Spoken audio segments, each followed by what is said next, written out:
And welcome to Understanding Photography with Kim Ayres, episode 72, and the last live streaming I'm going to do on Facebook with these podcasts.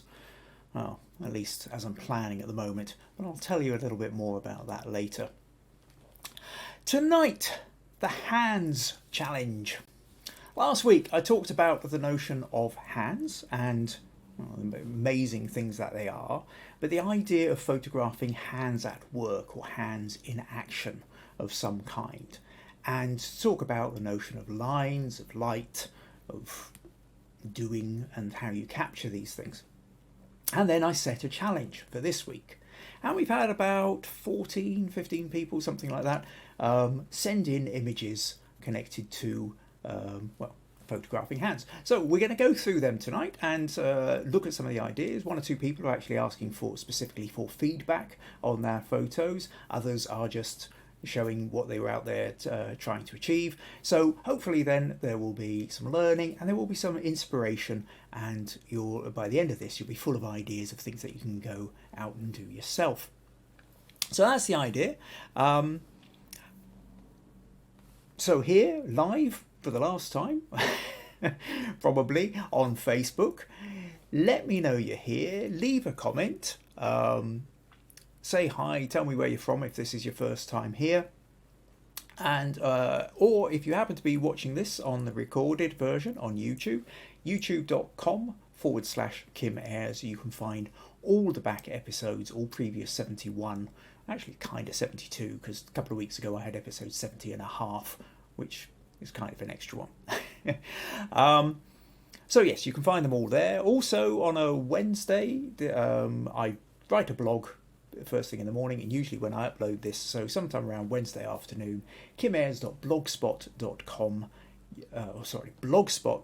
Yes, that's right. kimayres.blogspot.com.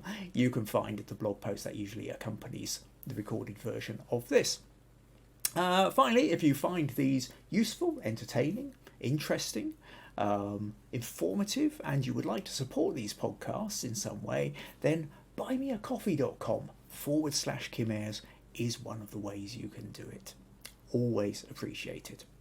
Right, so that's us here, live, Facebook. I can see that we've got people in already. We've got comments coming in. So let's see what we've got. So Jim says, hi everyone from Dumfries. Maggie says, hello from Castle Douglas. Jackie, hello from South Africa.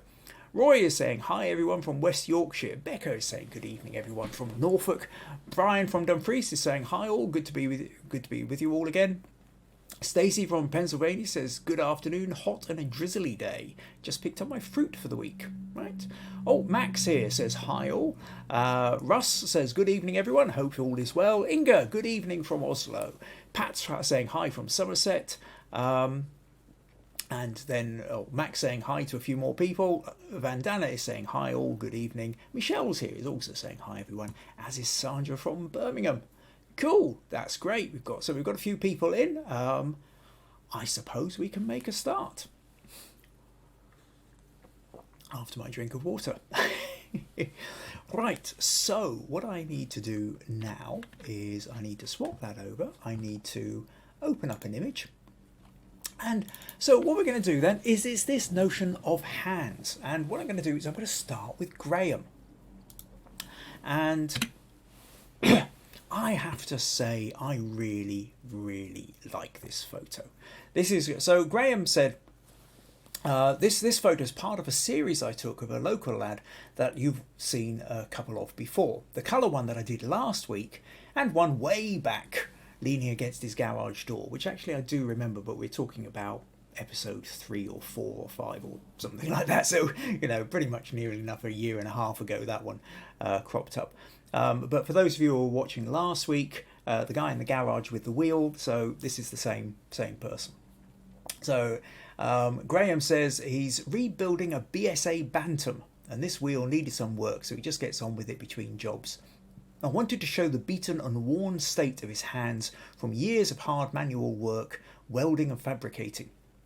He's a true craftsman but never had the breaks. Despite this, he still works on honing his skills. I wanted a gritty, timeless feel, and black and white lends itself nicely. And yes, it does. I noticed with this one, Graham sent me the original here, and just looking at the settings on the camera, an f-stop of 5.5, exposure of 60th of a second, ISO 6400. So he's really pushing the ISO to the limits. But because he's converted it to black and white, the noise kind of has that sense of grain. And actually, I think it works really well. The focal point is right on his fingertips, and then you've got some of that texture in the front of the wheel. It's starting to come out of focus just in front of this, and then behind it. And it really adds to that kind of, you know, gritty, hard, textured sense to it. Even like how the dark part behind, presumably the kind of jacket or apron or whatever, but it allows the fingers to cross over into it, and we get this sort of lovely curve of the shape coming around here, but our eye is drawn straight into the fingers. So great shot, Graham. I think it's really interesting. So thanks for sending that one in. Right, okay. Oh, got a couple more comments here. Stacey says, great image. Oh, Robert's here saying, howdy from Texas. Sorry, couldn't get some hands in the challenge. Yeah, I did wonder whether you... I thought, Robert, that you might have actually taken a photo of your wife's hands with one of those yellow legal pads scribbling down something on it. Would have been a good idea. Becca says, fantastic gritty capture. Inga says, wonderful capture. Maggie says she loves the texture. Sandra loves the photos, as does Mac. Cool. Okay, so I think you can allow yourself a smug point for that one, Graham. Really, yeah. Jim says great image too. And so yes, absolutely, smug points around. Oh, Robert thinks that would have been a good idea. Excellent. Okay. All right, so Russ says black and white and high ISO both lend themselves to gritty industrial type photos, and this is no exception. Great image. Yep, absolutely agree with you there, Russ.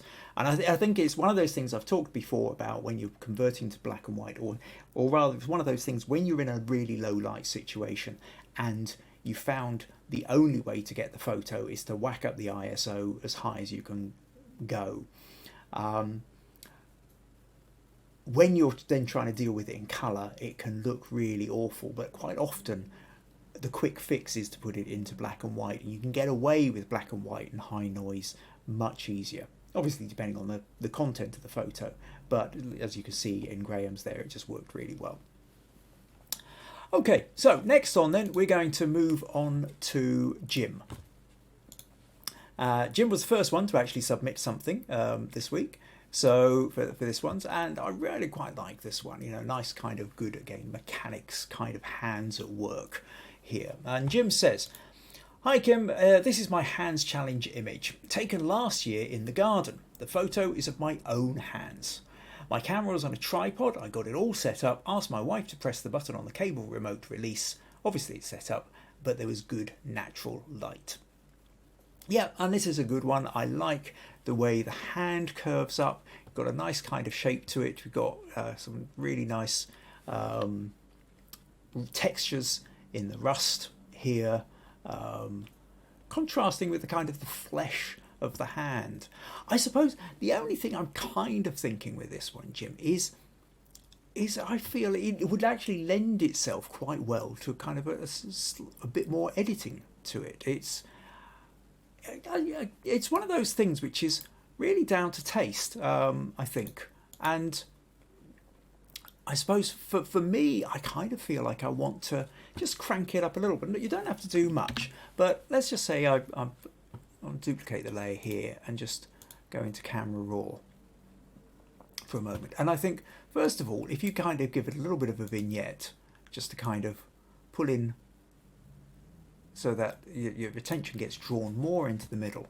And then if you've got Photoshop, I think that clarity slider, you see that, just kind of pull that up a little bit and it creates that bit more contrast, really brings out the texture more strongly in the rust, and also in the hands as well. Makes the hands look a little bit rougher, which works perfectly well with that kind of, you know, a bit like Graham's, but within that kind of mechanic area. And so you can see just sort of from that to that, a very simple, very quick kind of edit. I don't think it looks over edited, but I think it just kind of enhances it quite quickly. So just a thought there, but you know, I'm happy to accept also, Jim, that it's a matter of taste, but that slightly more that's more naturalistic, sort of less edited, unedited sense, I think, you know, is also perfectly acceptable. This is as much as the way I suppose I kind of tend to go. Anyway, just wanted to put that one forward as a quick thought.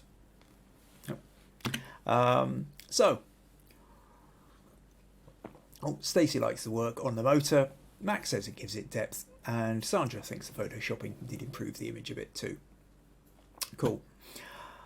Right. Okay. So, and Jim says thanks for the edit comment. Yeah. I mean, there's another thing here, which is always to remember that I'm roughly about 10 seconds ahead, as such, of you. As I go live about 10, sometimes it can be as much as 15 or 20 seconds later, Facebook puts this out. So you can write something there, or I can say something, you won't pick it up, and then you'll put something in, and so this time delay doesn't always match up perfectly.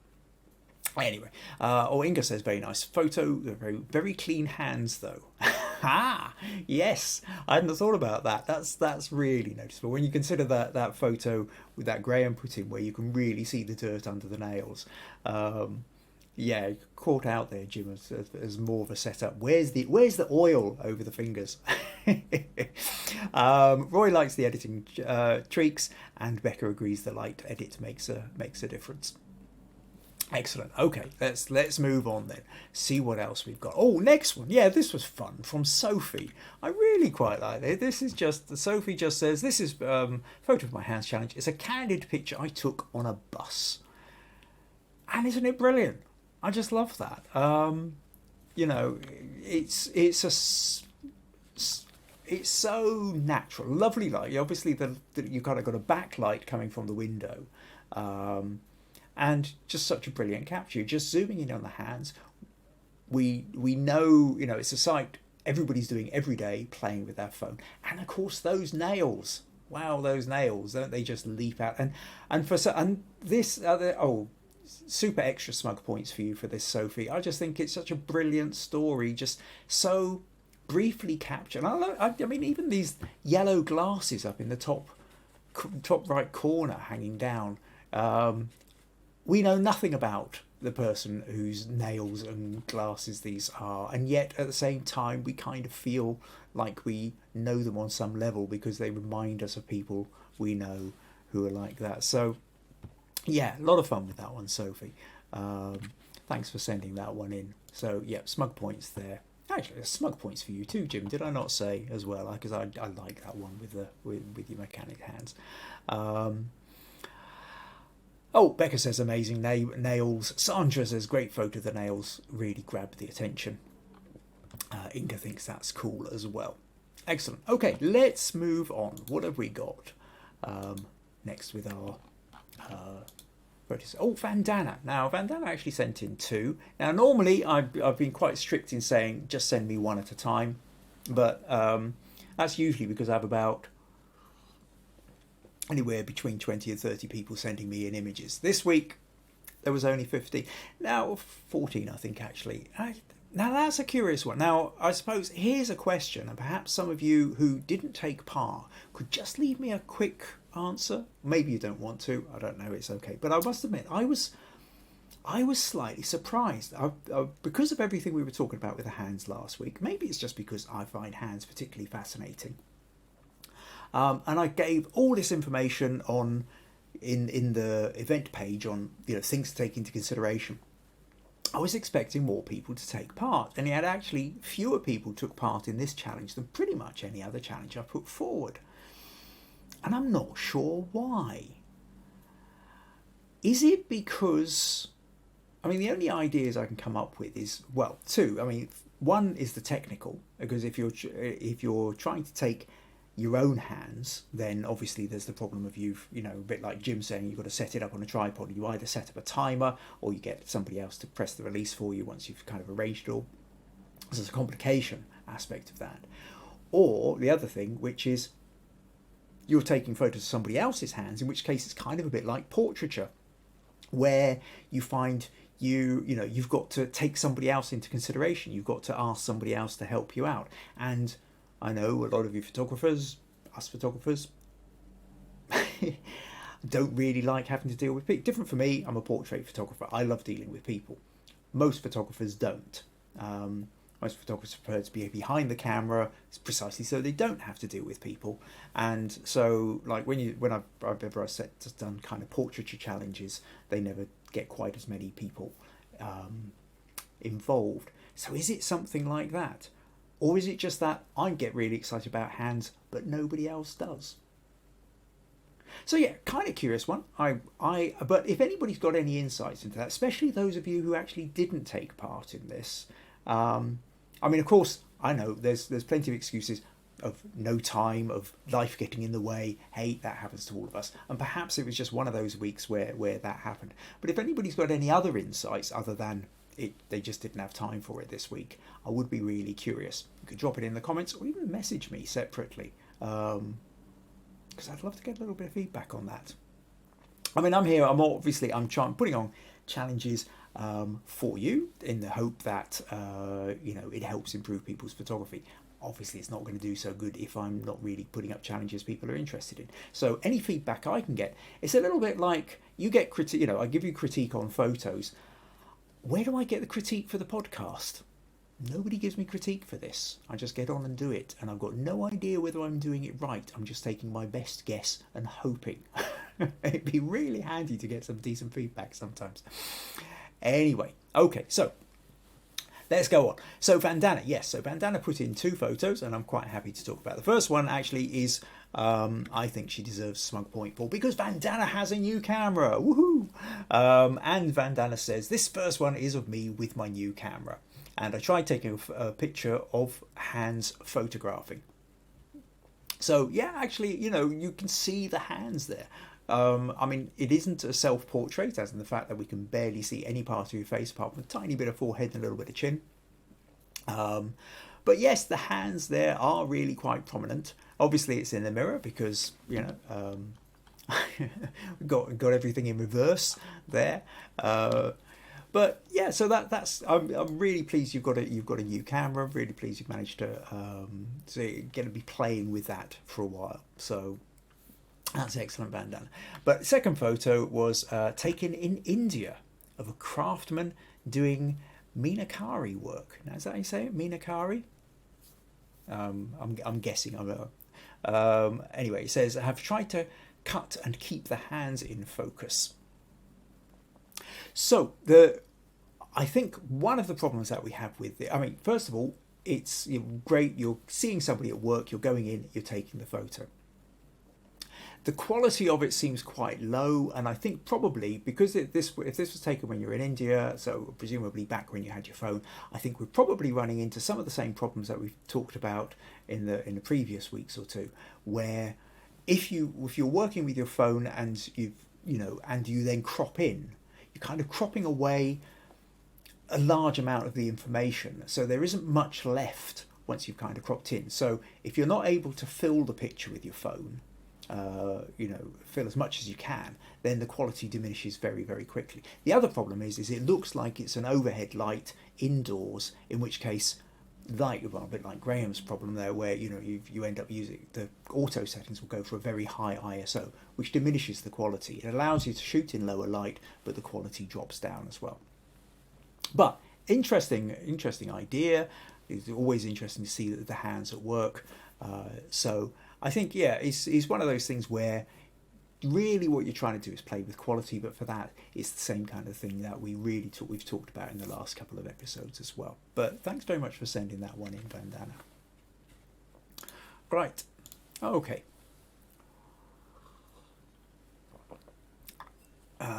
Okay, so all right, we've got a couple more. Oh, VG came in, is now here and says, hi, and love those nails. Becca says, apologies, I was greatly inspired by it, but I work 6 days on the trot. Ooh, however, I will contribute this week. Robert says, I ran out of time and the hands that I took a photo of were too dark. It was of a guy making a pizza for me. A nice opportunist, but yeah, you just, yes, it's, so you grab what you can, and then if you're lucky it works, and if you're not, it doesn't. Vandana says just didn't get as many opportunities for working hands. Oh, Michelle says, okay, I'll do it. I'll do hands and send it in. Okay, I'm honestly, I'm not trying to lay guilt trips on anybody. Really, honestly, it's just, it's like I say, it is from this point of view, from this side of the camera. I don't know, it's not trying to, it's certainly not trying to lay guilt trips on. It's just looking for a bit of feedback. That's all. Stacey says, enjoy the new camera. I guess you're talking to Vandana there. Oh, Russ says, I can assure you, Kim, you're definitely getting it right. Oh, well, that's good to know. Oh, and Max seconds that. VG says, great nails, Vandana, painted blue. Inga says, interesting of the painting hands, fascinating with the tiny tip of the man's beard on top. Oh, Roy thirds what Max seconds to Russ's comment. Okay, excellent. Sandra says, I didn't submit a photo because I wanted to take a photo of my own hands while doing some knitting. To do this would have taken quite a bit of time to set up a shot like this, as I would need to also learn how to do the self-timer. Yeah, that's fair enough. And also how to light it correctly. So we'd need to allow at least a couple of hours. The weekend was gone in just a few activities. So I just didn't have the time. I appreciate having a longer time to take the photo. Sorry, I would appreciate having a longer time to take the photo. As one of the things I learned from watching the podcast is you need to spend a reasonable amount of time to get a good shot. Well, no, I mean, it's all absolutely understandable, Sandra. Some of these challenges, and I think the hands one was a complicated one if you're trying to do it yourself.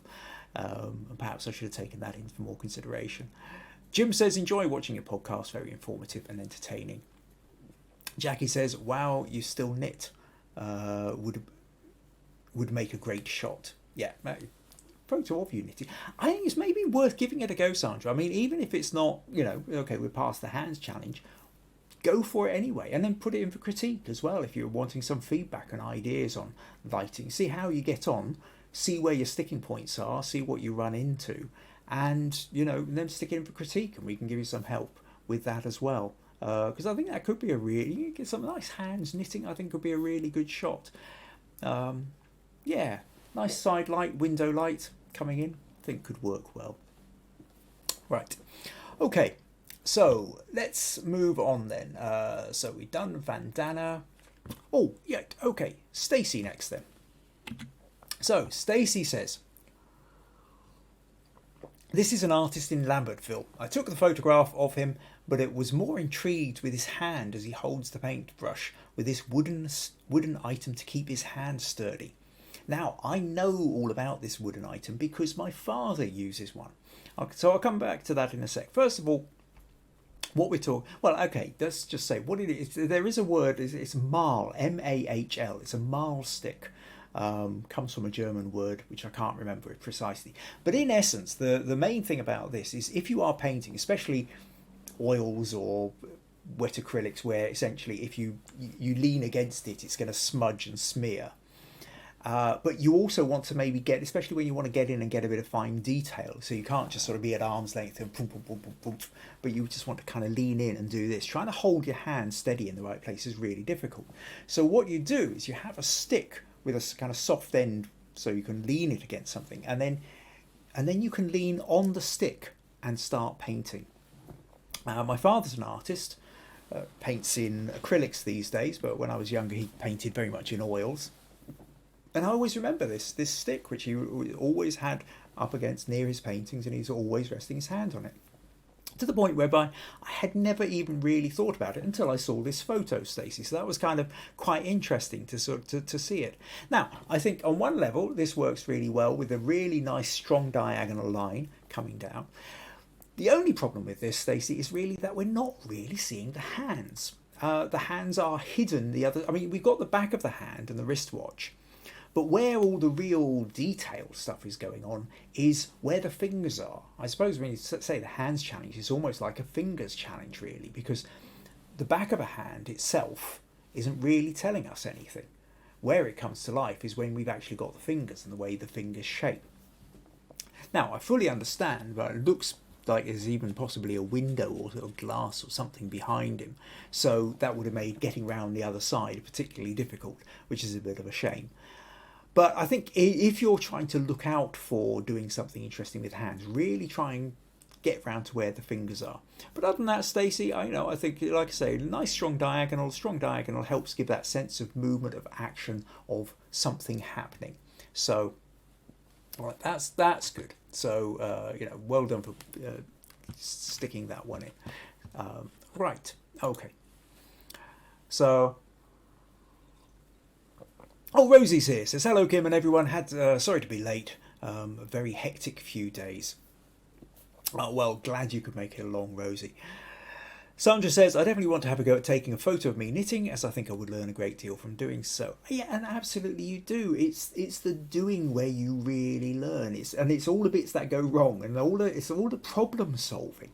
I mean, I've said before, and I'll say again, no doubt. But one of the things I do find myself saying a lot is photography is 125th of a second going click, or whatever your shutter speed is, and the rest of the time is problem solving. That's pretty much what photography is, because you take your photo and then you look in the back of the camera, or you look on your screen or wherever you've got it tethered, and you go, that isn't quite what I wanted, or how can I improve it?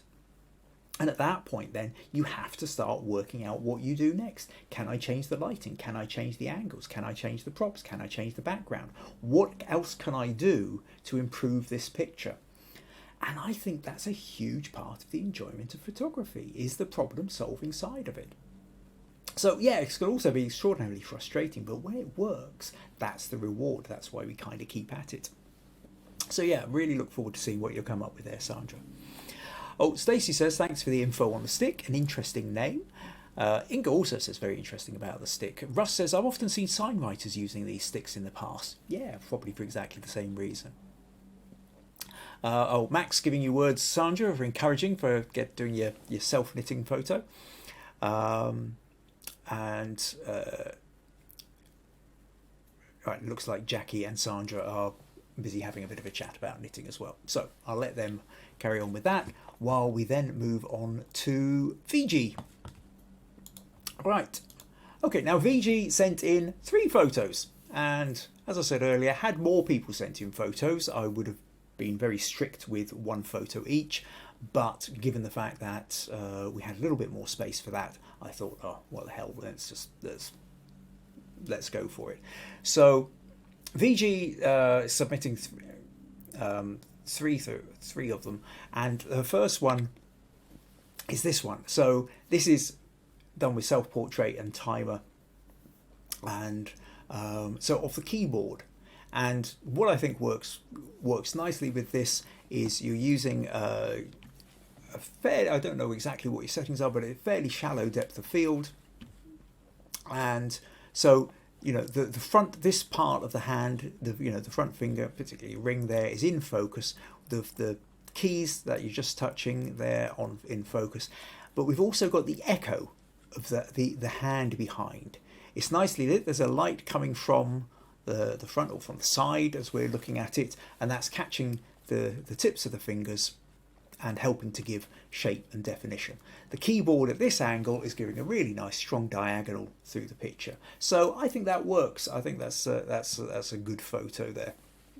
VG. Now what VG then did was she sent through another one of actually from a different angle but playing, and then did this one at a slower shutter speed.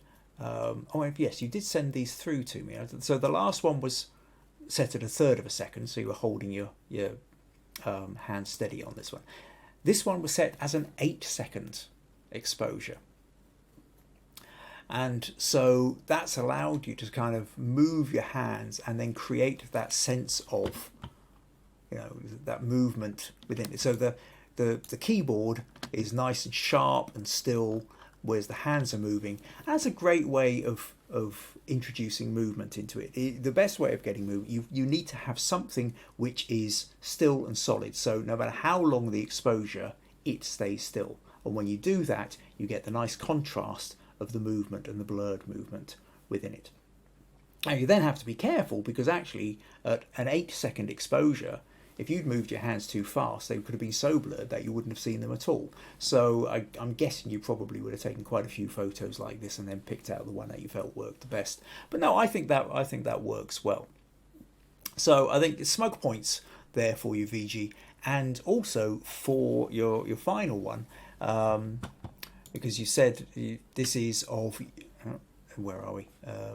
Back here, and there we go. So this is if your father doing sketching. So VG says of it, because if I was only going to ask for one photo, this would have been the one she would have submitted. Then it would be my dad sketching, she says. Always a big fan of my dad, and I love to watch him draw. I love to see him hold his pen without strangling it and draw with ease. He's 83 and still a child at heart, enthusiastic when I gift him some textured charts or inks or pen. And I think this is a lovely, this really is a lovely photo, VG. I think, again, good use of diagonals. And, so, the paper's coming down one way, the pen and the hands are going up another way. So, though, again, those sense of diagonals are really adding in a strong sense of movement and dynamism to it. Lovely light coming in from the side again, so a bit like with your piano, the top of the fingers are getting caught there. We're getting definition within it. So yeah, you really do get, you are seeing hands at work, hands in action when you're doing this. Lovely photo, VG, and definitely smug points for that, I think. Cool. Okay, so a couple more comments.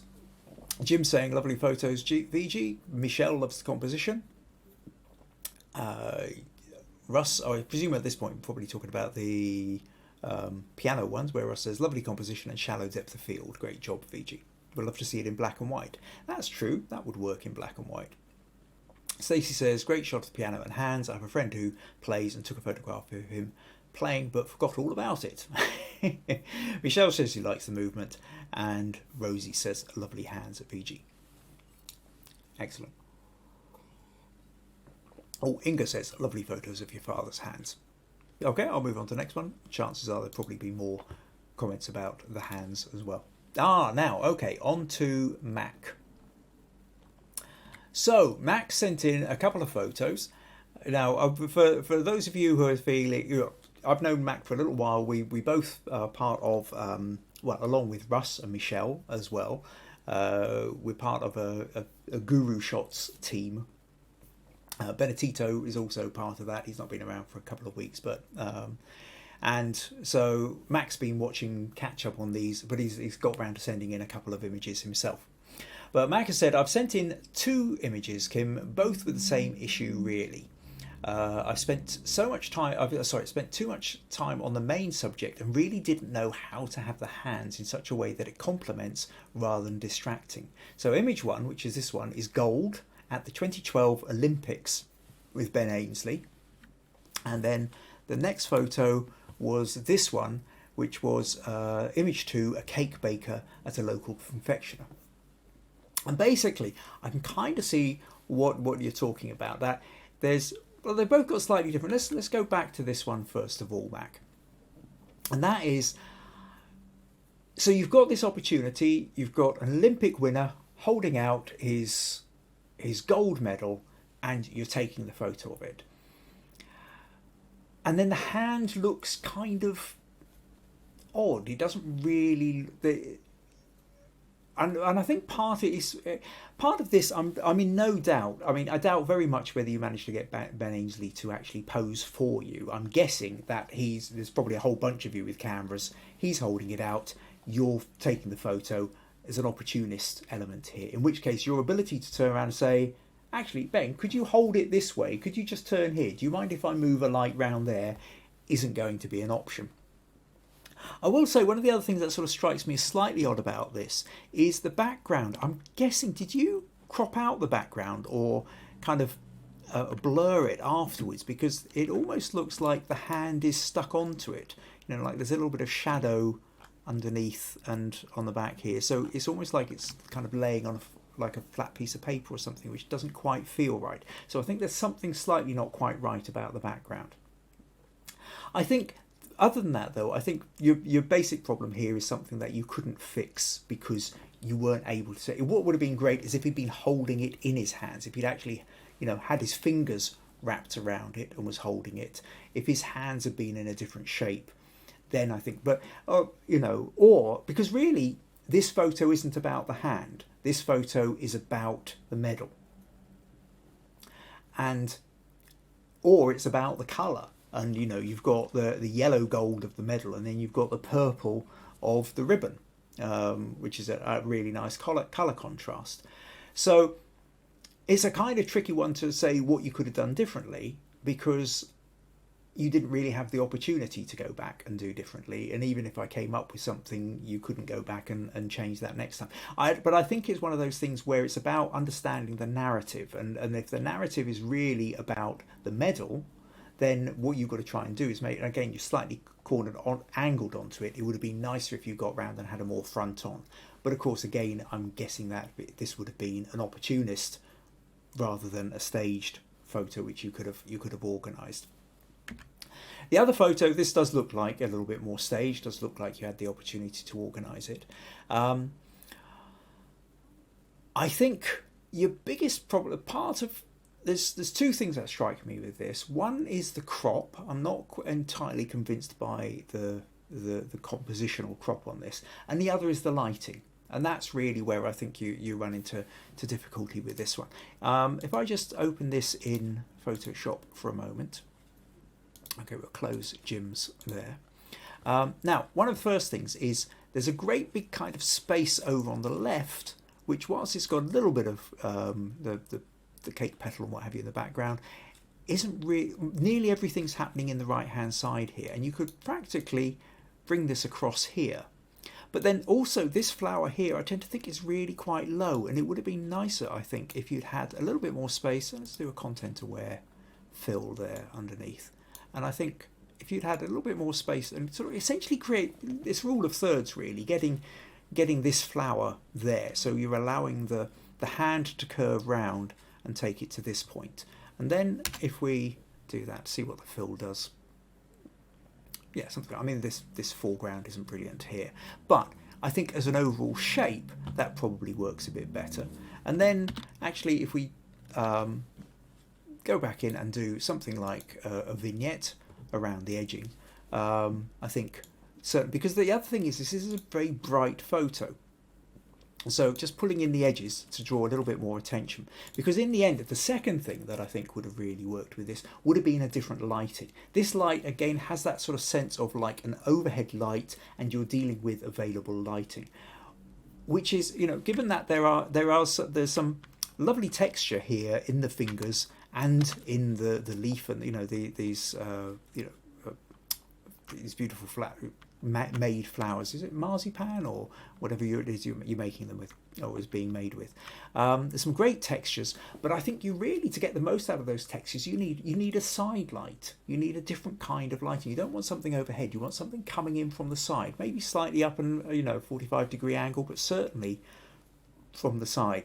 And whether you have a single light from the side, or you have a single light and a reflector, or some kind of second light which isn't as strong on the other side.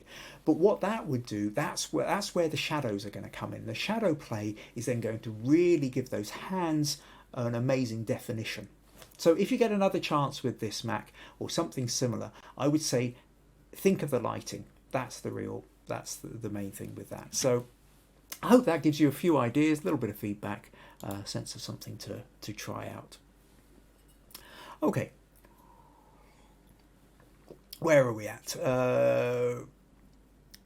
Okay. Oh, VG saying thank you. Oh, Mandy's here saying good evening, everyone. Oh, that's good, Mandy. No, I haven't done yours yet. I don't think. No, that's okay. Your picture's still to come yet, Mandy. VG saying thanks everyone for the nice comments. Okay, Max saying correct. So I guess that's.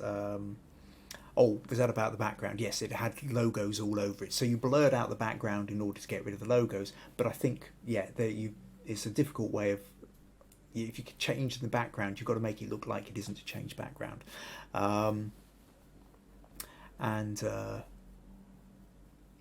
Okay, so what we'll do now then is next up we have Nicola.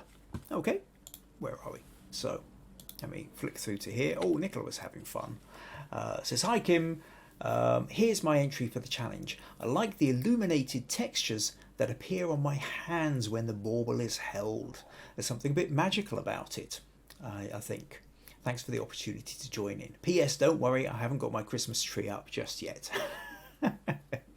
Yeah, middle of August, maybe a bit early for Christmas. Having said that, I remember there are occasionally, you do still come across a shop that, by the middle of August, they're starting to put their Christmas stuff in, and it's quite horrifying when they do. But yes, okay, so smug points here for sure, Nicola. I like this. I like the light and I like the shadow.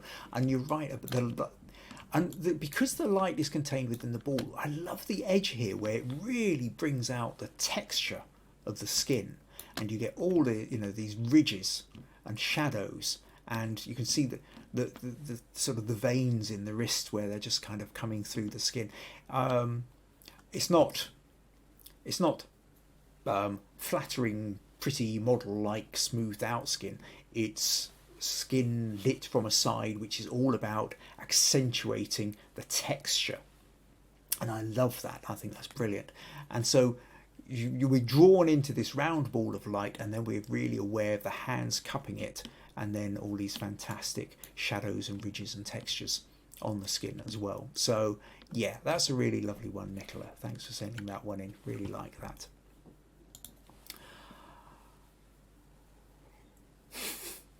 Okay, Mandy says never too early for Christmas.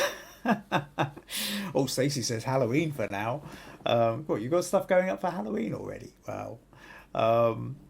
There's always this feeling of try and keep Christmas into December. At the very least, my birthday's towards the end of October, so I never think anything that's being talked about Christmas before my birthday is just wrong. Okay, so what else have we got here? So Inga's saying very nice textures and curves. And Rosie's saying lovely light, Nicola. And John, John's here saying jumping in late from Ohio. I'm glad you could make it, John. Stacey says school clothes and jackets, it's still summer. Might be summer where you are in Pennsylvania. It's not here in Scotland, or we're at the tail end of summer. Here the kids go back to, in fact, actually, some of the kids have gone back to school, or they certainly go back to school at the end of this week. So yeah, school clothes and winter jackets and everything in the shops have been for a few weeks. All depends which part of the world you're in.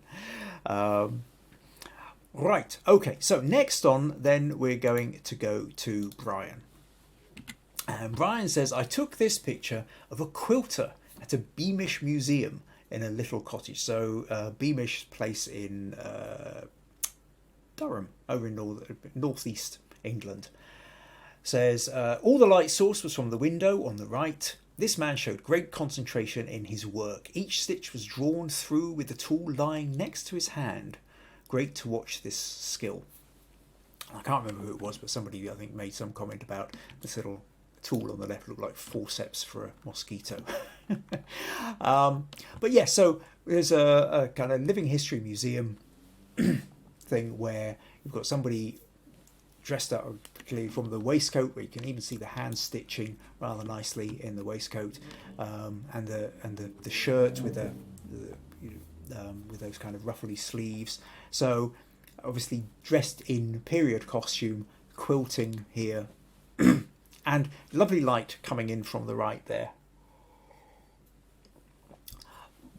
A couple of things here though, Brian, is I tend to think that the bright light, we've got this huge bright patch down on the right here, which is kind of grabbing all the attention. It's where, although there's a hand here, and it's really the hand which is where we're wanting to be, that bright patch of light is pulling our attention away from it. Now, you could try darkening down that or vignetting that in the editing process. That's one possibility.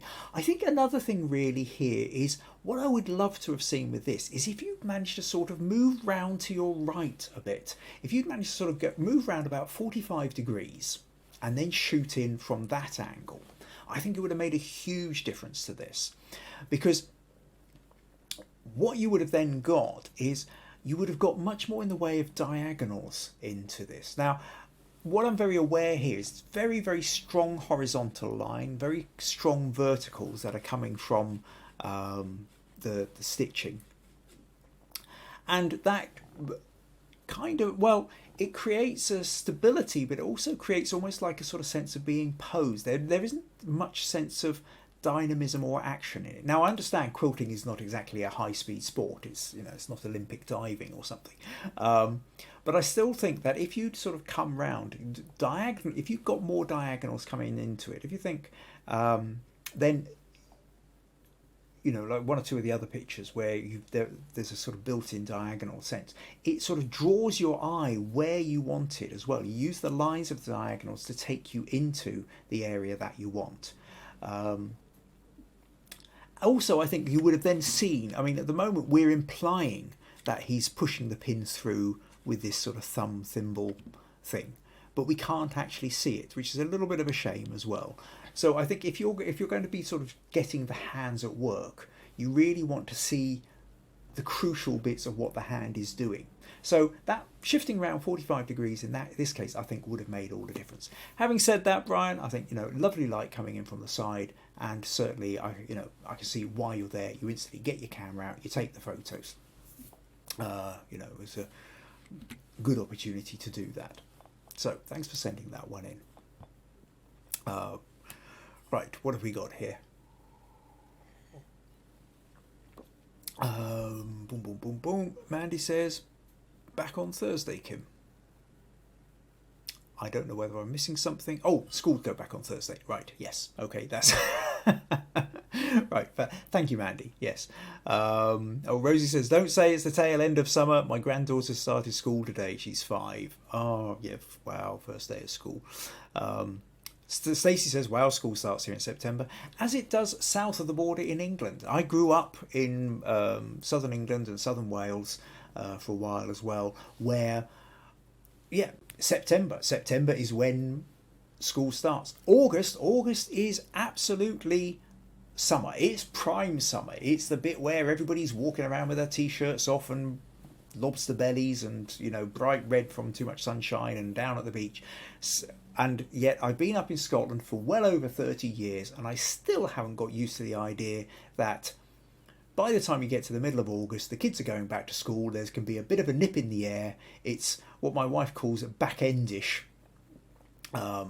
You know, so we're kind of at the end of the summer year. Autumn is starting to, you know, starting to smell it on the air. Some of the leaves are just starting to turn, and I'm thinking, but we haven't even got to the English August bank holiday yet. You know, it's still the height of summer. What happened? It always feels like summer's just way too short.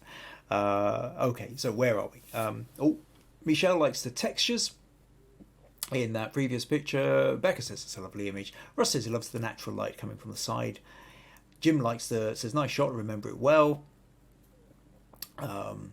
Inga says maybe it could help cropping in from the right a bit and brighten up the hands a bit. Yeah, I think that would probably help as well. And also, but really about darkening down that corner of the quilt, because it's white and it's catching all the light. It's the brightest part of the picture, so our eye gets drawn to it.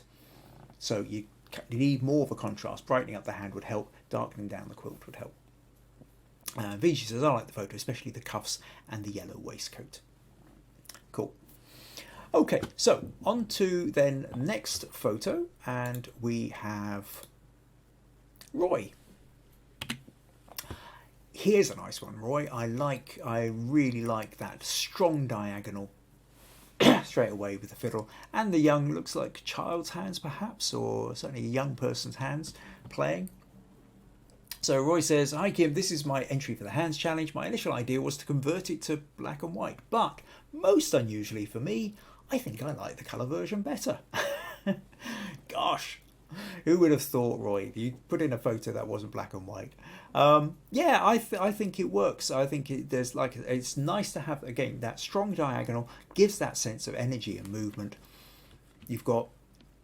Because you've got the focus on the fingers here, rather than actually on the violin underneath. The violin's just starting to go out of focus, but it means that the focus is on the hands. But at the same time, the little finger coming up is gone slightly out of focus because it's sticking further forward and might just be in the process of moving. And that gives it a little that sense of movement as well.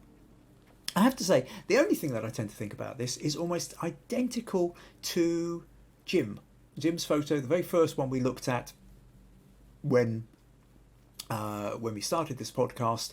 Is I tend to feel like it's a nice photo and as it is, but it feels like I just want to edit it a little bit more. I want to do, again, pretty much what I did with Jim's, which was bring in a bit of a vignette, because now hidden behind me as you're looking at it, there's actually quite a large patch of not a lot happening down in the left corner.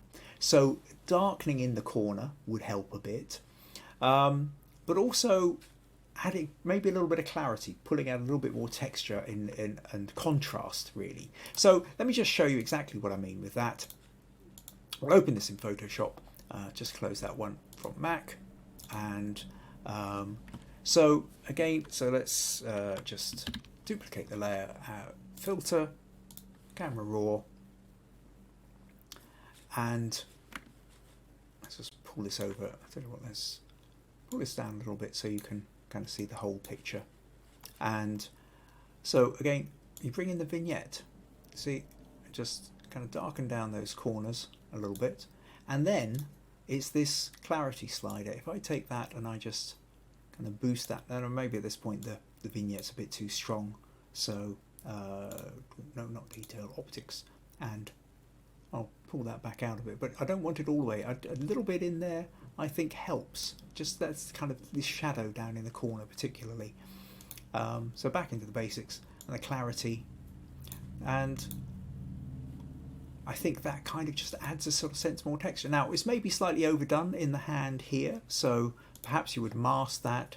I'll take the paintbrush down to about 50% and just see what happens, and just gently, or maybe just gently kind of paint out with the just in that shadow bit. I think was just probably a bit too harsh on what is otherwise a fairly youngish, smoothish hand. I'll leave it on the top part, but just underneath there because it's starting to look a bit too dark. But something like that, I think. And I think you immediately have, it then feels like there's that little bit more contrast, I think kind of deepens the photo to an extent. But again, there's a certain amount of personal preference. That's a slightly softer picture. That's a sort of slightly thicker, deeper picture. But if you prefer the original, that's okay. You're allowed to. So, hope that helps. But yeah, have yourself a smug point there, Roy. I think it's a good photo. I like that diagonal. I like the hand. I think it fulfills the remit of hands in action, which is what we were talking about last week. Excuse me. Right, okay. So, where are we?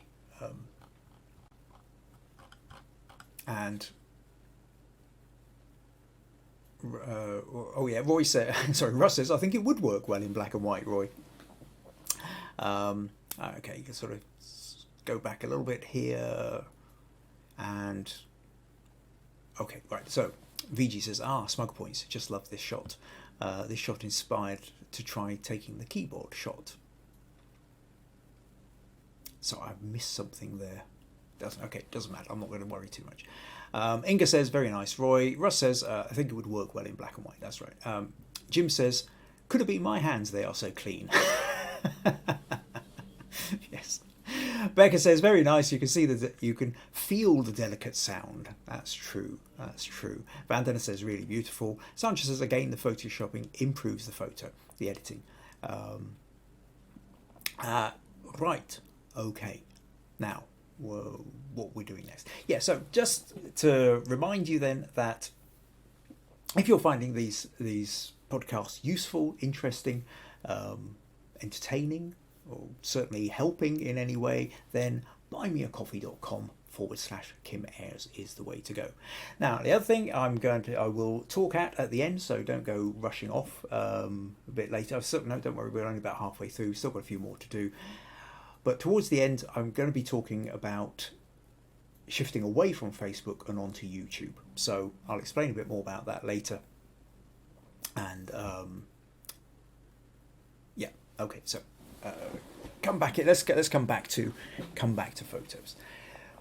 So where were? Okay, Paul next. So Paul got going fancy with Photoshop and says, "Hi Kim, something different for the hands challenge. This image of Dali's hands was an attempt at abstract surrealism. Does it work? I think so, but others may have a different view." Well, there you go. Let's do a quick poll. Do you like it? Do you not? It's okay to say. So what, for those of you who don't have the editing software to do this, what Paul has done is he's used a tool called Liquify, well, at least, or an equivalent. Certainly with Photoshop you would do this with the Liquify tool, which allows you to really bend and distort. And what I'll do actually, I will just show you kind of how that works.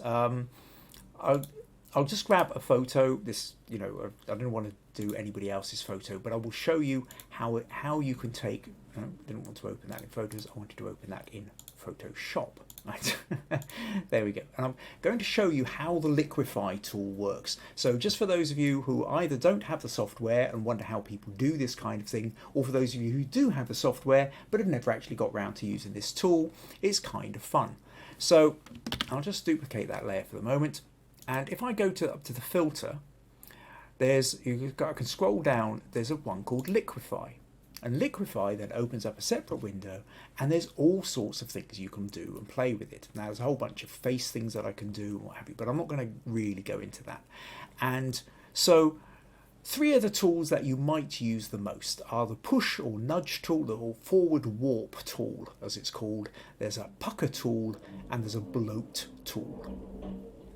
And so what the forward warp allows you to do is stretch, and so we can kind of really make up some really sort of strange, completely unrecognizable things. Or I could nudge it slightly. I can take it down something like that. Let's zoom in and say I just wanted to give myself slightly pointy ears. I could do something like that and turn myself from this, at this point, into something like a wood elf or a gnome. Perhaps, yeah, kind of more dwarfish or gnomish, I think. There you've got the bloat tool, and what that does is that makes things swell up and get larger, like that. It sort of bloats things out. So in that case, what some people do is they'll enlarge eyes by doing this. You see, you can make eyes bigger, something like that. You also have the pucker tool. The pucker tool does the exact opposite, where essentially it sucks everything into the middle. So what I might do there is, having made the ears longer, the eyes smaller, maybe I make the eyes larger, maybe I can make the nose smaller and narrower, something like that. Then maybe go back to the bloat tool, let's make the beard, let's stretch that out, puff out the beard somewhat. And in fact, if I take the warp tool, and I could just stretch that out a little bit further as well if I wanted. And so, and let's go back here, and if I wanted, I could just give myself a couple little pair of horns or something like that. So this is what the Liquify tool allows you to do, to play with. So I can go from that to that. Well, why would you want to, is the cry that I can hear, probably from my wife next door. So anyway, to then flip back to Paul's tool, what you can see here is he's taken photos of his hands, and then he's gone in and really stretched them or warped them. And he's referencing Dali, surrealist painter, who would do things like the clock that sort of has melted over the side of a table, and all these kind of weird, taking ordinary shapes and distorting them in other ways. So fun there, Paul. Lots of fun getting in there, playing with the Photoshop, going it down a completely different route. So thanks for sending that one in. And right, so next up then, so where are we? Okay. A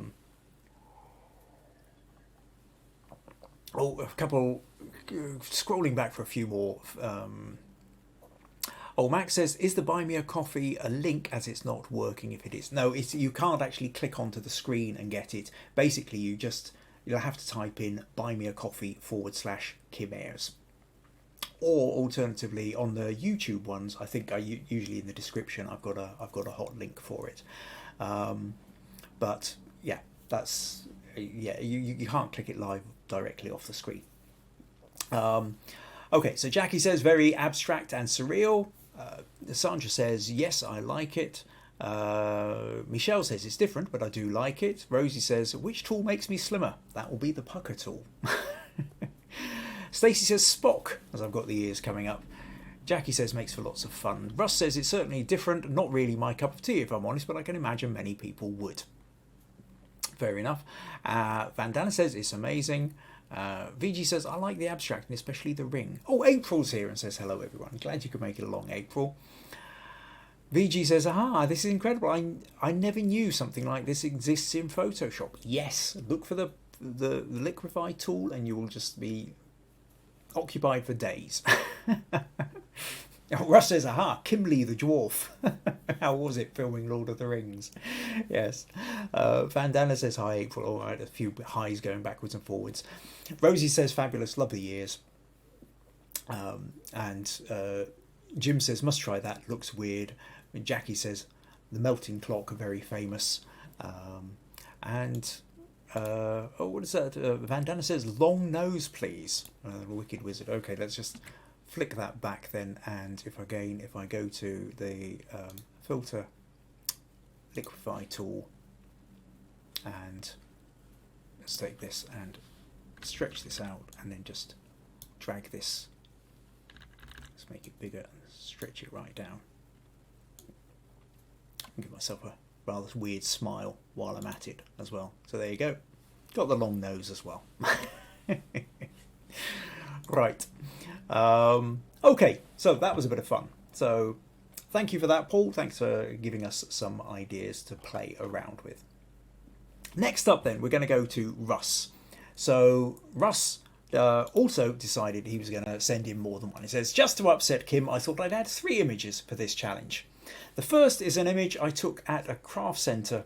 I took about 4 years ago when I rented some space in a craft centre to sell my photos. As part of an art trail I was displaying alongside a potter called Claire and couldn't resist the opportunity to grab some action shots. So that's great, yeah, absolutely. You're sitting next to a potter, you've got a camera, why are you not going to? Of course you're going to do that.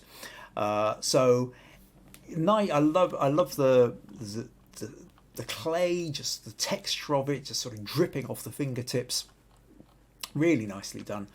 My only thought here, Russ, is in terms of there's a lot of picture to the right of this, which isn't really adding anything. The whole of this picture is much more about what's happening on the left. You could almost crop it about a third of the way along, maybe even make it a square photo, and I think you've then actually got something which is more contained. Because other than a slightly out of focus pot over on the right, I don't necessarily think that chunk of the photo is doing anything for you. And as such, it's diluting it. So I think just crop away what isn't needed, and it helps to sort of distill, if you like, in a little bit more. I'm saying this, I haven't actually tried it, but let's just simply grab that and move it over here. Something like that, I think. You then end up with this, the pot and the hand coming right down that kind of line of thirds as such. And yeah, I actually think that makes sort of a slightly better photo. I don't feel like my eyes kind of wandering over to wondering what's happening in the big gap over here. You're just drawn straight back into this. So that was all I wanted to say about that one, Russ. Second up, he says the second photo was taken about 5 years ago. And this was my first attempt at a newborn shoot. Although this has now become perhaps one of the most cliched photos, I was at the time, and still am, quite happy with the result. And yes, yeah, there's no getting away from the fact that I have seen versions of this photo 1,000 times. But then you see it because it works. It's cute. Those little baby feet.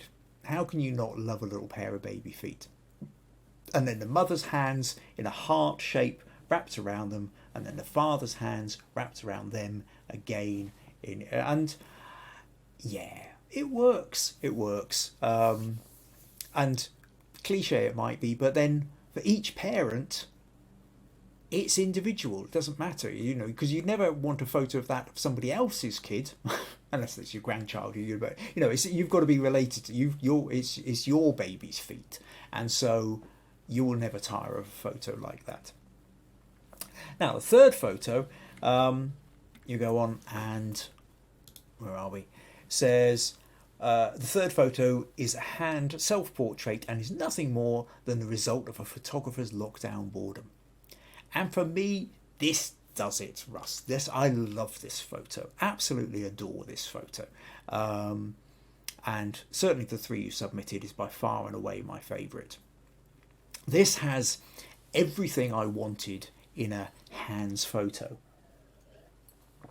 And you've employed, several different compositional techniques to all come together to work. First of all, I love the hand coming forward. The fact that it's then appears much larger. You've got that sort of suddenly completely forgotten the word for it. How things change size and distance. So you're really aware of that. It's the hand coming forward. The body is in the background. You can see the waistcoat. You've also got the watch against the black of the waistcoat, so you've got all the shiny detail and everything, and the hand as well is all contained within the shape of the waistcoat. It's not overlapping onto the sleeves. The fact that you've got it contained in there frames it rather beautifully. Sharp point of focus, absolutely. I mean, I love the detail, the thumbprint, and the finger, even more so. The clock's just starting to go out of. Maybe it would have been nice to get that in as well, but then in the end, if it's about the hand rather than the clock, then that's actually where it needs to be. Similarly, so your focal plane is getting from the tip of the thumb and the edge of the finger here. We are taking in the edge of the clock, but actually the clock is a support to the hand rather than necessarily the other way around. So that works. And even the chain kind of adds an extra kind of little loop coming down, which creates a leading line from this chain coming up towards all what's going on in the middle. The fact that the body in the background, I don't think there's a single strong vertical line in here. The only horizontal is partly coming from the arm, but that's not really strong. It's completely outdone by all the strong diagonals. So use of diagonals, use of leading lines, use of texture, use of light contrast, and depth of field. Yeah, serious smug points there. I think you deserve, Russ. Love that photo. So thanks for sending that one in. Right, let's see if I'm sure there's probably a couple of comments back here. There's quite a few comments here. Where do we go? Okay, yeah, we've got to, sorry, I'm going even further back. Okay, so yes, Jackie loves me, loves the nose. April says, yeah, laugh out loud, that's a great shot. Okay, so Mac likes Russ's image. VG says, looks good, love the wheel and the hands. Roy feels that the crop brings it to life a bit more. And Inga also likes the photos and the textures and the cropping. Okay, Russ agrees, spot on with the first one. Now, okay, must be onto the feet now because Becca's gone, oh, beautiful. And that's so cute, says April. VG, however much cliched, it is so much love. Can't help but love this. Sandra loves the potter, says the wheel photo is lovely, as is the newborn photo. Jackie, cliche but good. Maggie says, love this one. Rosie says, love the heart shapes around the baby's feet. And then we're coming into the third one. Max says, I love the third image. Ross, VG says, love the hands and the watch, the best of the lot. Inga also loves this with your hand. Sandra loves the pocket watch photo as well. Mandy loves it. April likes the fact it's in black and white. Becca thinks it's really cool. Oh gosh, there's loads of... Okay, so there's fabulous. So Jackie, Rosie, Maggie, Stacey, Jim, and Vandana, all singing your praises highly. Russ is saying, overwhelmed everyone. Thank you all so much. And Max says, just one thing, Russ, get your nails done. Brilliant. Okay, cool. Oh, so certainly the most successful one of the evening. I think there, Russ. Smug points. Overwhelmed with smug points there. What can I say? Right. Okay, so next thing then. Let's move on. Who have we got next? Mandy. Yeah, I really like this photo, Mandy. Here we go. So Mandy says, hi Kim, not had a chance to take a new shot of a pair of hands, but I did manage to find this photo for the hand challenge. This was taken a couple of years ago at the Laxey Woolen Mill on the Isle of Man. I was walking back down the stairs of the shop when I looked over and saw below this shot, so I had to take it. I'm not surprised. Fortunately, there was a lot of natural light coming through a large window. Unfortunately, I have absolutely no idea where the colour version is. Yeah, I can imagine that this would work well in colour. Obviously, it depends on what the colours were, but when you've got that kind of loom weaving thing going on, quite often colour is where it's at. It's all, but it is also about texture, and I can see why you converted it to black and white. I think it is a fun shot. That notion of looking down from above, there is a nice light. That light coming in from the window is giving us this side light, which is enabling us to really bring out the textures. What's interesting about this as well, I think, is the crop that you've given it and the length that you've given it. Because I have to say, when I first looked at this, I kind of wondered whether, a bit like Russ's Potter's one, whether was that space at the bottom, would this work better as a square crop? And so, you zoom in a bit, you go, yeah, well actually, that's okay, except I think you do lose something. And I think, and part of that is the woman leaning over. That here you don't get such a sense of her leaning over it. I mean, she is leaning over, but there isn't really a tension. This could all be quite flat. There's nothing to really give you a sense of height. But when you pull out and you see the way that this has curved over and is running down, now you become aware that she's either standing or sitting on a high stool and is leaning over, and as such there's much more of a tension in the balance. So she's balancing over it as well as doing all the movements with it. It also accentuates and draws the length of the diagonal lines coming down. Again, it works so much better because of the diagonals rather than if you'd taken it flat on. So yeah, smug points there, Mandy. I think lovely, great opportunity. You just start walking down the stairs, you look over the edge, you see that, you grabbed it, and I think you did a really good job. So thanks for sending that one in. Right, where are we at?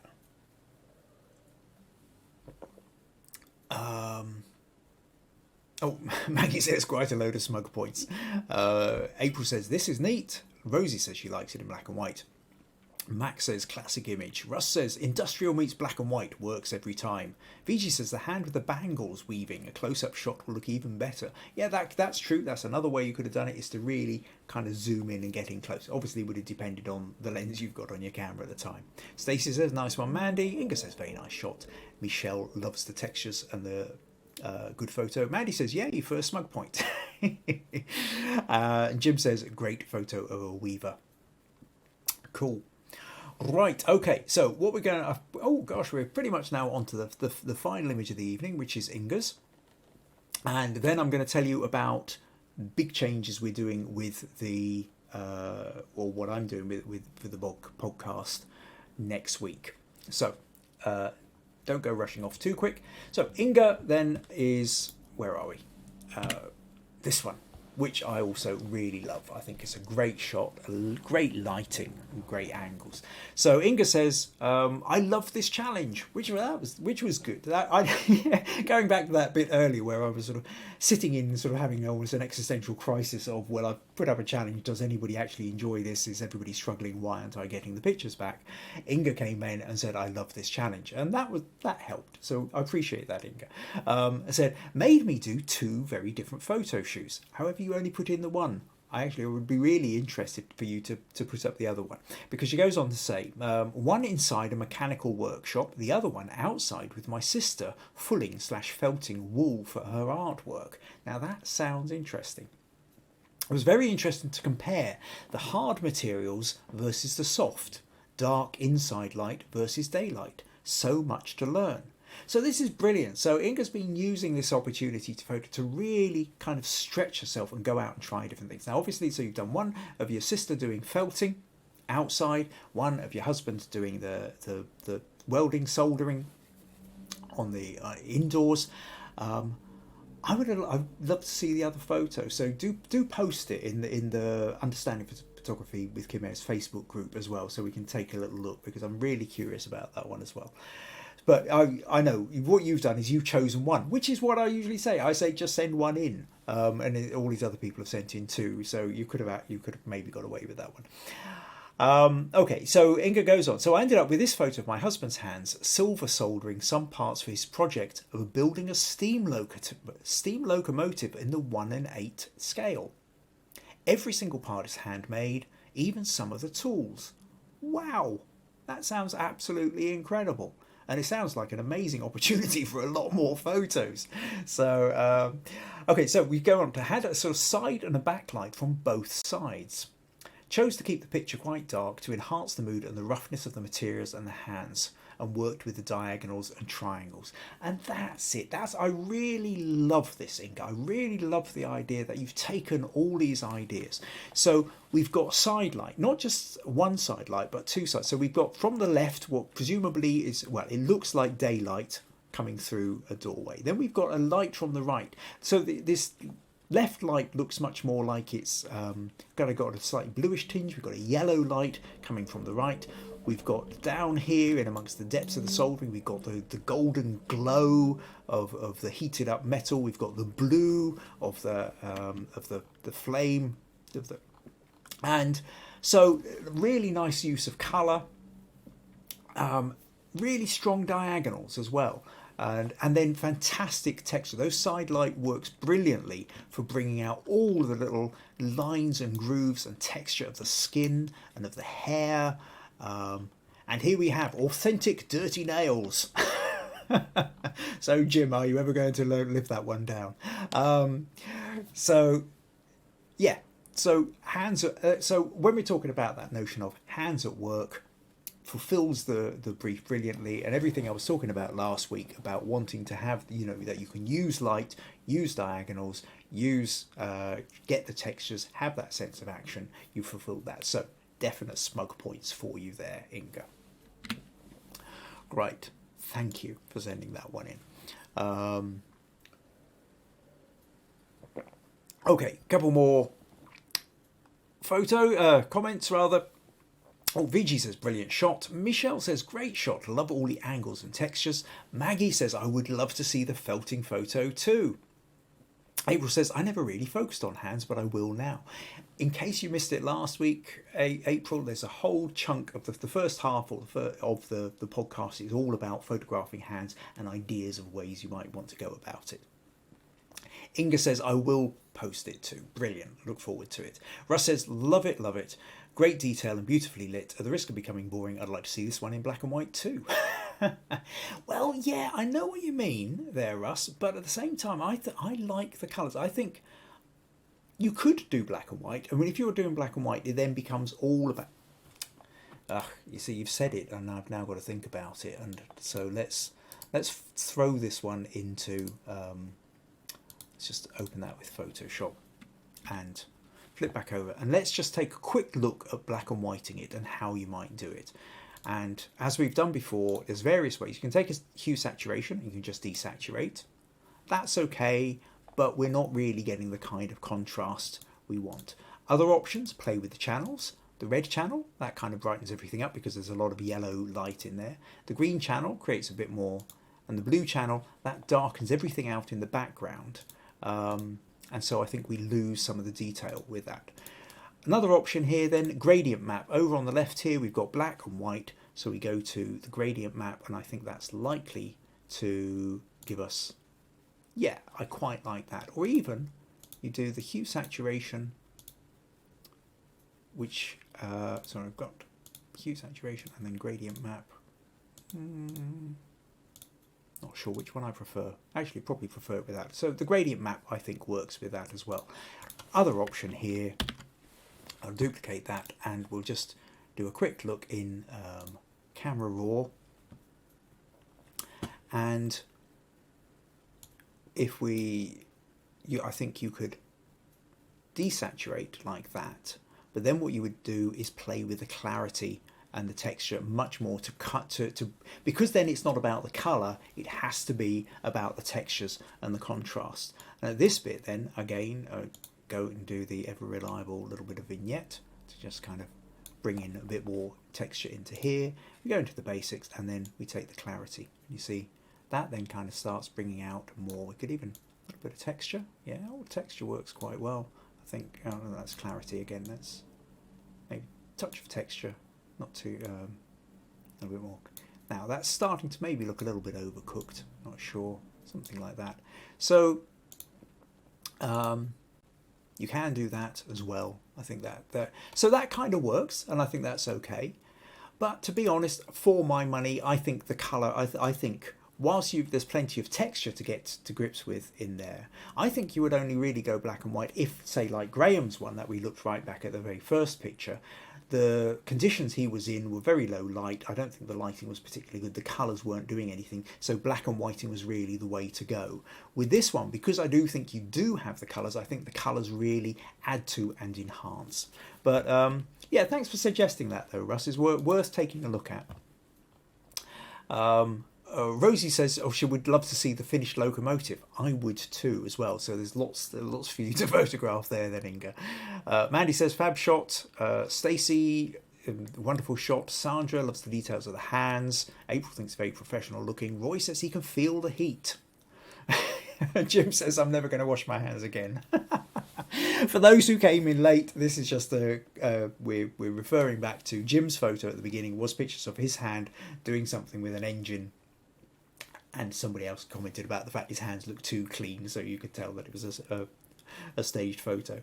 Van Denner says, "Amazing smug points." Okay, Inga says, "Thanks a lot, everybody. We'll post the felting and black and white version from the Metal Workshop."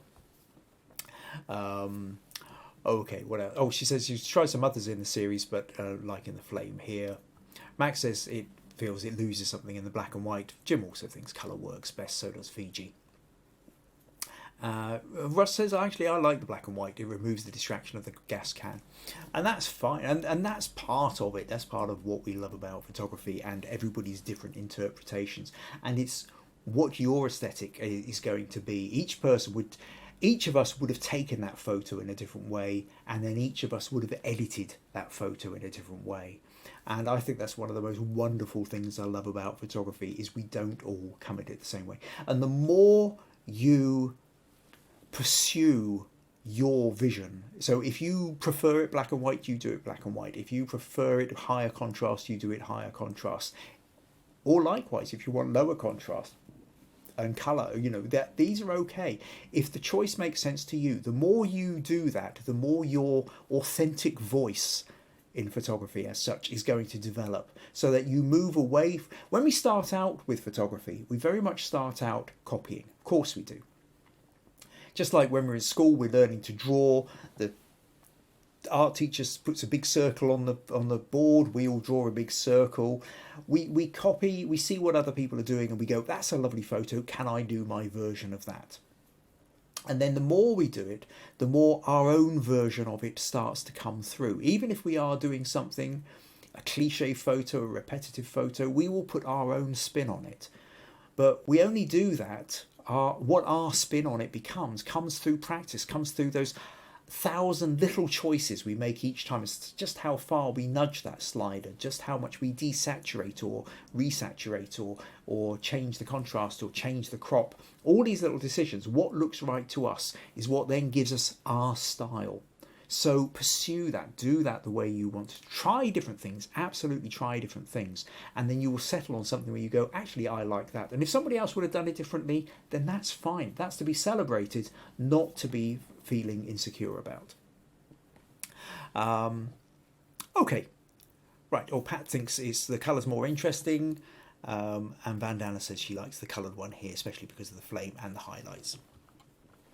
So that brings us to the end of the pictures. Thank you ever so much to everybody who sent in images. I think we've had a really interesting podcast this week with lots of ideas, and hopefully then those of you who put something in have got more ideas to go away and try, and those of you who haven't yet tried doing hands, it's opened you up to the idea of really, I think hands really are an amazing thing to get in and photograph, and they tend to be available for most of us at any rate.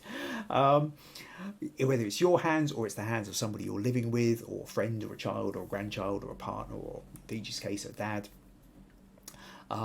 You can, there's so much you can do when you start thinking about the notion of leading lines, of texture, of action, of story, lighting. There's a billion different options you've got. You're never going to run out. You could do an entire whole portfolio. You could do. In fact, I'm sure there are people. In fact, there are people who are hands photographers, and there's people who are hand models as well.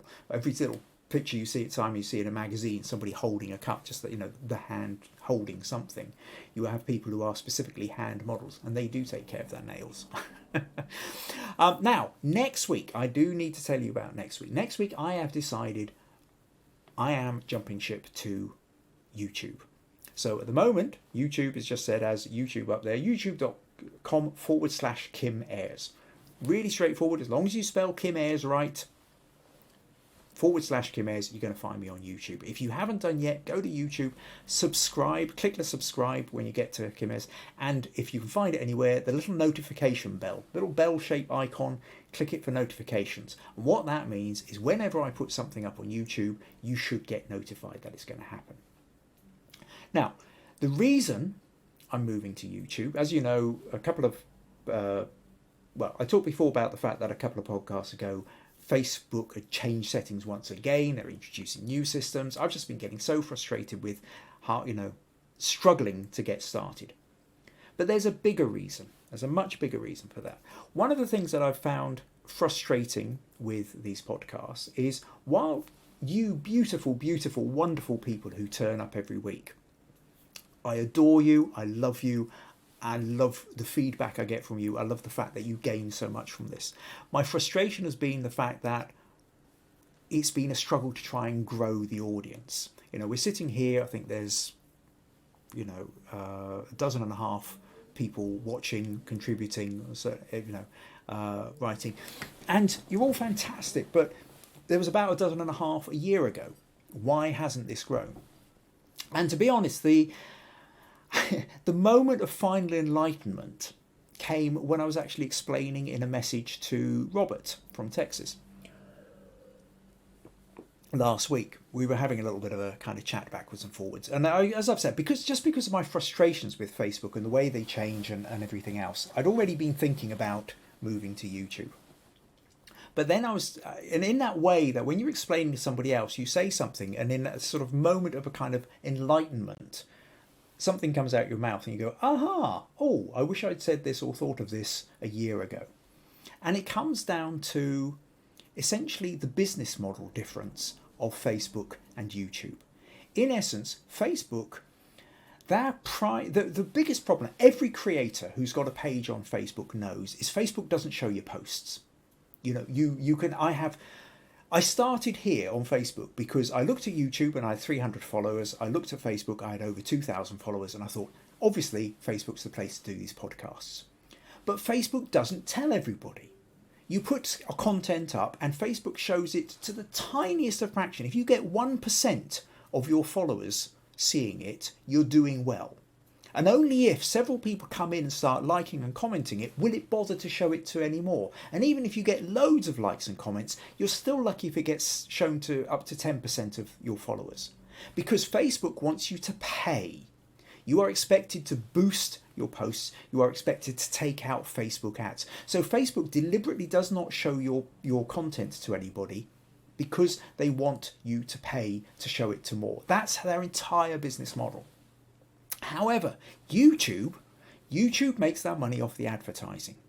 So YouTube wants as many people as possible to see it, or they want the right people to see it.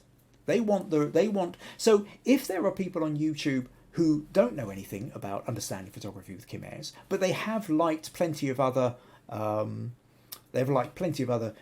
photography podcasts and tutorials and what have you, then there's a much higher chance they will put this into the suggestions. Say, you like this, therefore you might like that. And suddenly it just became so obvious. Am I going to do the podcast where the whole business model of Facebook is to not show it to anybody, so that I have to pay if I want them to show it to anybody? And I have tried. I've been down that route and I've paid, and Facebook still hasn't shown it to anybody, and I've not gained new people. Or do I put it on YouTube, where their whole reason is to show it to as many people as possible, and therefore we might get more people following? So with that in mind, I've decided, as from next week, the live stream of this will go straight onto YouTube. Now, one or two advantages, disadvantages. The one advantage is actually the comments, that as you type into the comments, they become the part of the live chat replay, and I can keep them.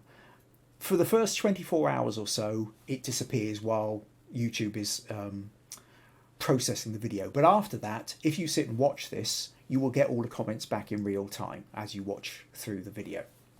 That's kind of fun. Slight downside is, if I decide to edit the photo, trim the beginning off, which is saying starting in 2 minutes, or I trim the end off, then suddenly those comments vanish. So what this means is I won't be able to essentially edit and tidy up the videos. If you go back and look at any of the previous 71 episodes on YouTube of Understanding Photography with Kim Ayres, they've always been tidied up a little bit, so that it starts right at the point I start talking. I've trimmed off a couple of minutes of the little end card, things like that. So with that, but when I did the test thing a couple of weeks ago and then asked for feedback, pretty much everybody said they didn't really mind the idea of having the unedited version. So with that in mind, next Tuesday I'm going to be on YouTube. I will still create here on Facebook, I will still create the event page. We will still have the Facebook group. You can still stick your pictures in for all the challenges and for critique, stick them in the Facebook group. This is all keeping going. All it means is that when I put up the event page, in the event page, I will put a link to the YouTube where it's going to start. Okay, so 7:30 on a Tuesday evening, same time. You come to the event page and then you click on it, or I'll also put up bits into the group page, and on my Kim Ayres photography page, I'll say tonight on Facebook, or today on Facebook, 7:30 UK time. Click on this link to take you to YouTube. So look out for it, you'll find it, and it will take you straight there. So I hope that all makes sense. I will be blogging about this tomorrow morning, so sometime around late Wednesday afternoon, if you go and check my blog, you'll see this being written down in a bit more detail. Okay, couple more comments here. Max says it makes perfect sense to use the YouTube outlet. VG says, good decision, Kim, looking forward. Same timing? And yes, it's absolutely same timing. It will still be 7:30. Well, the only other difference will be where it says down here, Tuesdays 7:30 UK time on Facebook Live. I'm going to change that to on YouTube, live streaming on YouTube. John says, I think going to YouTube is a good move. Having seen several other people on YouTube, it seems like a better venue for getting bigger and generating more income. With luck. Right, VG says good night, and I think that's probably a good place to end. So thank you ever so much. If you found this interesting, useful, want to support it, buymeacoffee.com/Kim Ayres. That's staying the same. So you can continue to support me there. Much appreciated, as it always is. Thank you ever so much to everybody for sending in the stuff, making it a really interesting podcast. So next week I will see you on YouTube, and I'll work out whatever subject I'm going to talk about in the next couple of days so that I can put it into the event page. Thank you very much. Take care. Good night. Enjoy the rest of your week.